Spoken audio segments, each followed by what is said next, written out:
এয়া আজি মই মাছ বইল বনাইছোঁ। ইয়াত আছে মাছৰ কণী, তাতে মই আপোনাৰ বাঁহগাজ দিছোঁ, বাঁহগাজ দি পেলাই বনাইছোঁ।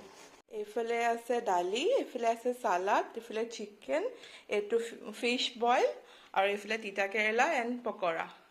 আৰু এতিয়া মোৰ দেউতাই ভাত খাব।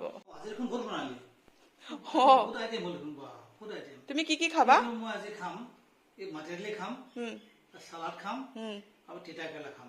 ওকে ভেজ খাম আজি। ওকে, চিকেন আৰু মাছ নোখোৱা? নেখাওঁ নেখাওঁ।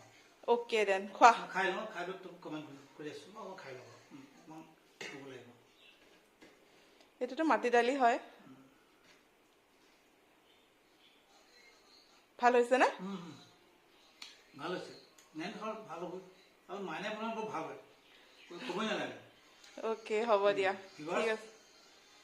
কি ক'ম, তাইতো মানে আৰু আমি ঘৰৰ মানুহ খাই ভাল পাওঁ, কিন্তু আপোনালোকে চাব কেতিয়াবা খাব আহিলে বনাব। ওকে।